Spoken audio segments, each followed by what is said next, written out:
que às vezes nós somos muito estabanados.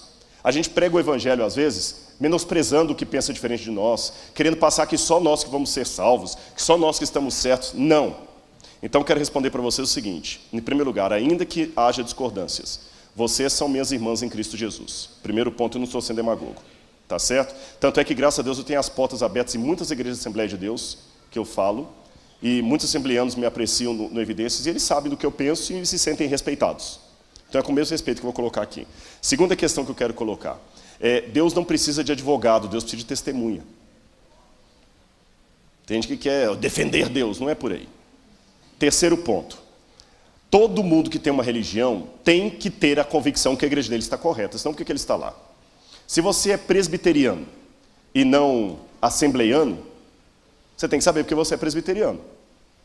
Eu sou presbiteriano, mas eu podia ser assembleiano, dá na mesma? Não, não dá na mesma. O assembleiano tem um encontro com o Espírito Santo, que é o segundo batismo, que é superior ao batismo nas águas e é com dom de línguas. O presbiteriano acredita na predestinação, que as pessoas nascem já, como diz Calvino. Então, quer dizer, por que você é presbiteriano? É porque o da Assembleia está errado. Por que você é da Assembleia? Porque o presbiteriano está errado.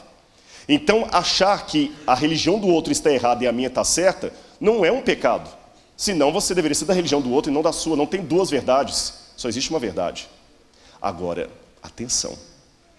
A sua convicção pela sua igreja tem que ser baseada no estudo sério da palavra de Deus. Isso vale para os adventistas. Não é só porque o pastor falou, porque seu pai te criou daquele jeito. Um estudo sério da Bíblia por conta própria. Segundo, a sua convicção não deve fazer do céu um clube da sua igreja. Porque eu tenho convicção do que eu acredito, mas os sinceros de Deus estão aqui dentro e também lá fora. A igreja de Deus é maior do que a igreja adventista, porque ela é feita dos sinceros que estão aqui e dos sinceros que estão lá fora. O número dos que estão lá fora é maior do que os daqui de dentro. Se o céu for só de adventista, eu não quero ir para lá. Se o céu for de todos aqueles que pertencem a Deus, eu vou para lá. Amém? Porque não é placa que salva, é Cristo Jesus. Ficou claro isso? Então, com esse preâmbulo, eu vou apresentar a minha explicação. A doutrina do arrebatamento secreto, essa é uma doutrina nova. Ela não foi ensinada pela Reforma Protestante. A doutrina do arrebatamento secreto não foi ensinada pelos pais da igreja. Ela não foi ensinada na Idade Média. É uma doutrina nova, que surgiu especialmente nos Estados Unidos e se tornou mais forte a partir da Guerra Fria entre Estados Unidos e União Soviética. Porque a União Soviética era o eixo do mal. Então, muitos pregadores americanos, que começaram a pregar contra o mal, que era os Estados Unidos, começaram a colocar a União Soviética na profecia. E o anticristo agora deixou de ser interpretado como era por Lutero, por Calvino, por Wycliffe, por os pioneiros da Reforma, e começou a interpretar agora o anticristo como sendo a União Soviética. E o anticristo como sendo um ateu, que na União Soviética vai se juntar com a China, e no lugar que é Megiddo, vão fazer um exército para vir contra os que estarão a favor de Israel. E a igreja vai ser tirada da terra através de um arrebatamento. E há algumas passagens que se usam para isso. Uma das principais passagens que se usam é essa aqui, olha. Abra a Bíblia comigo em Mateus capítulo 24. Mateus capítulo 24. Assim, e mais uma vez, para explicar para quem não saiba. O arrebatamento secreto tem autores como... Mateus capítulo 24, daqui a pouco eu vou ler o texto para vocês. 24, verso 40 em diante, tá bom? Antes de ler, deixa eu explicar para vocês. Então tem nomes como Hal Lindsey, a Bíblia de Scofield e outros mais que começaram a pregar essa doutrina de que as pessoas vão ser arrebatadas. Jesus voltará de maneira secreta e haverá um rapture, um arrebatamento. Alguns vão desaparecer e as roupas vão ser deixadas no canto assim mesmo. Alguns carros poderão ficar desgovernados e baterão, porque o motorista vai ser arrebatado. Num avião, de repente, algumas pessoas vão desaparecer. Mais recentemente, houve até o filme e livro Deixados para Trás. Você sabe, de Tim LaHaye. É assim que é o arrebatamento secreto. Então a igreja vai ser arrebatada para o céu e aqueles que não estavam preparados vão ficar na terra para viver sob o governo do anticristo. Um dos textos que eles pegam para isso é Mateus capítulo 24, versículos 40 em diante. Então 2 estarão no campo, um será tomado e deixado o outro. 2 estarão trabalhando no moinho, uma será tomada e deixada a outra. Portanto vigiai, porque não sabeis em que dia vem o vosso Senhor. Só que texto fora de contexto vira pretexto.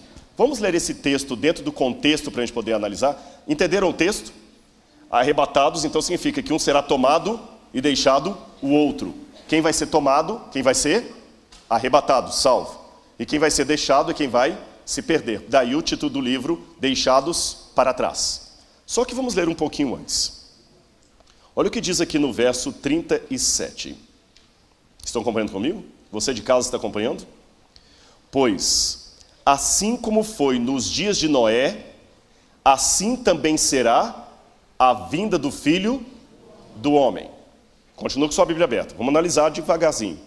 Assim como foi nos dias de Noé, será na vinda do Filho do Homem. Então está fazendo uma comparação, uma analogia. Certo? Concordam comigo? Uma comparação, uma analogia. Como era nos dias de Noé? Porquanto, assim como nos dias anteriores ao dilúvio, comiam, bebiam, casavam-se e davam-se em casamento, até o dia em que Noé entrou na arca. E não perceberam, senão quando veio o dilúvio e os levou a todos. Quem foi levado aqui no dilúvio? Quem se salvou ou quem se perdeu? O que vocês acham? Vou fazer a pergunta. Quem foi levado aqui? Quem se salvou ou quem se perdeu? Quem se perdeu. Quem se perdeu. E não perceberam até que veio o dilúvio e os levou a todos. Até que e não perceberam, então quando veio o dilúvio os levou a todos.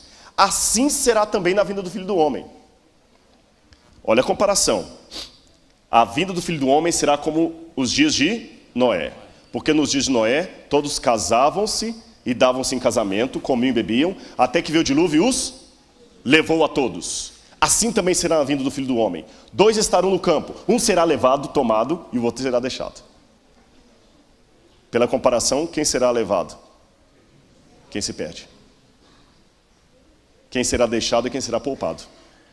2 estarão no moinho, uma será tomada, deixada a outra. A gente não pode esquecer o contexto. Ele está comparando com os dias do dilúvio, assim como foi no dilúvio. E no dilúvio, ele explica bem claro, até que veio o dilúvio e levou aqueles que se perderam. Assim também será a vinda do Filho do Homem. 2 estarão no campo, um também será tomado, ou levado, que é sinônimo, e o outro será poupado. 2 estarão no moinho, uma será tomada e outra poupada. Pelo contexto bíblico é o contrário. Quem fica é que foi preservado. Perceberam o contexto? E mais à frente, antes de tudo isso aqui, fala no verso 30. Então aparecerá no céu o sinal do Filho do Homem. É anterior a isso aqui. Todos os povos da terra se lamentarão e verão o Filho do Homem vindo nas nuvens com poder e grande glória. Se a volta de Jesus será um arrebatamento secreto, por que Mateus, antes de falar disso aqui, fala que todos verão e se lamentarão? Ah, mas eles verão porque as roupas... Uma vez alguém me explicou assim, eles verão porque as pessoas vão desaparecer, então eles vão ver que Cristo veio. Não, mas não é isso que a Bíblia fala. Todos os povos da terra se lamentarão e verão o Filho do Homem vindo sobre as nuvens. Parousia, vinda gloriosa. A chegada de uma cidade, exatamente. Não é perceber que ele veio. As pessoas ficavam em parada, vendo para o governador chegar, a parousia tuteu, a parousia tuquiriu, a parousia do Senhor. Então é uma vinda gloriosa e não necessariamente algo secreto. Assim que eu interpreto, então.